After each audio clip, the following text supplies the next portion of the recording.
children see litigation all the time. Think about that. In today's world, they see litigation on the TV all the time. We started in my day with Perry Mason. You know, I would be in the crib and I'd hear the Perry Mason theme going. My mother watched it, starting with Perry in the 1950s, and then later he did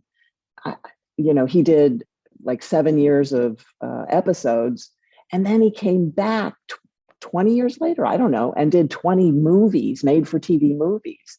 So starting in the 1950s, the courtroom drama has played in our living rooms every day. Think about LA Law, The Practice, Law and Order, Suits, The Good Wife, The Good Fight.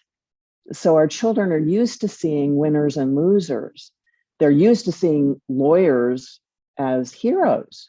I'm used to seeing lawyers as heroes. I always felt like the hero in my own courtrooms, wherever I went. They're used to seeing dramatic cross-examinations and courtroom confessions. They envision, they're taught the blind infallibility of the judicial system, a system that, in my experience, is deeply flawed when it's applied to families and family separations because it's so positional. So I had a client who, I have had many clients who said to me, I want the house. More women than men will say that to you, but men do it too. I want the house.